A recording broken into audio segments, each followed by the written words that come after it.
not performed properly. But then it makes another green swing by every 52 months. Now, that's not every 26 months, so we need a second cycler. And okay, that's good. Now, this is a very clear to see what's going on. This is the radial distance from the sun, which is down there somewhere, between Earth orbit and circular coplanar. This is 1 astronomical unit. Mars red line is 1.52. In reality, it would be elliptic. So we make calculations in circular coplanar to get a pretty good idea of what's going to happen. And then somebody comes up and does the final result, and usually it results in variations of transfer time. Matter of fact, it goes from about 112 days transfer to 220 something. So it depends on the time of the Mars cycle. It repeats itself every 15 years. Now, I believe that we can do this. If you notice, we depart Earth on a green trajectory. We go out again. Then we come by E3. That's where we do a swing by of the Earth that takes energy out of the orbit. And then from E3, you see a year and a half before we get to E4. Wow, we go back to Mars at M5. Now, the dotted line shows the other cycler spacecraft that does the same thing between E1 prime and so forth, and it would complete. So we've got a cycler that does it for 1, 3, 5, 7, 9, and another one 2, 4, 6, 8. And we can implement these as we see it fits into some of the construction missions that are being done by Phobos as we do tests of this system. And then we implement the system with the hyperbolic rendezvous of the cycler with essentially just a Mars lander. Everything else is on the cycler. When we get to Mars, the Mars lander makes a direct descent and landing.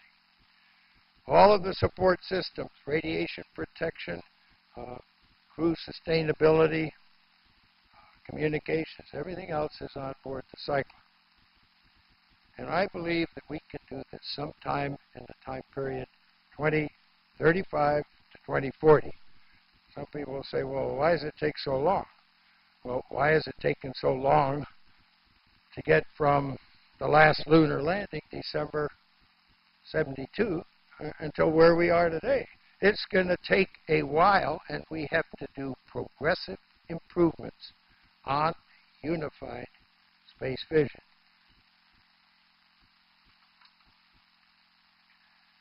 Okay, now we're going to go to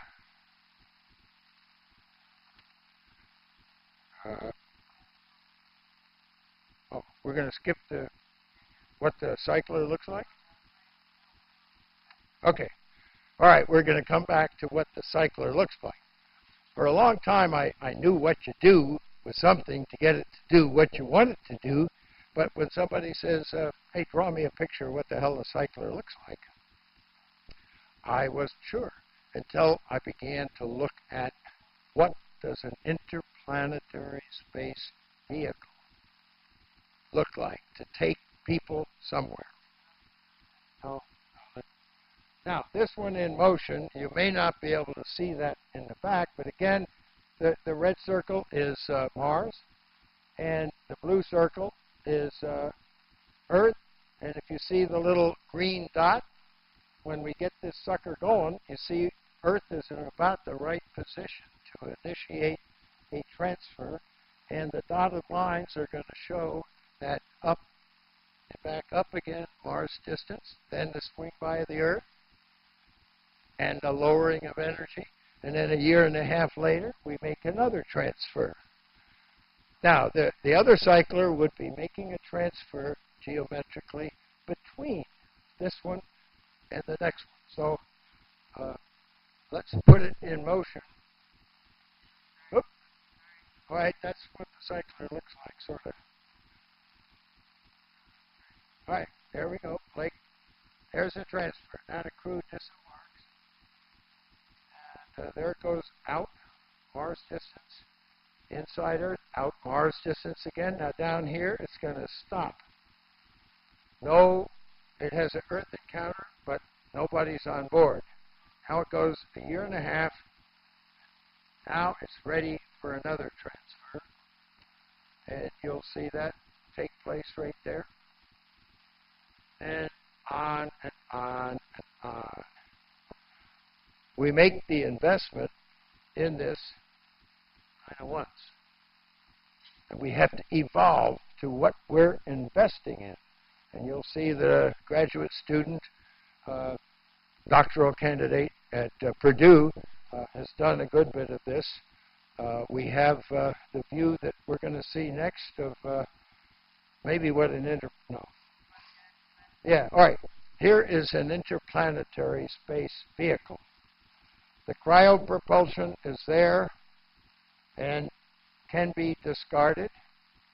I show a crew vehicle, a modified maybe Orion vehicle, and the deep space HAB, I will call it a HAB from time to time.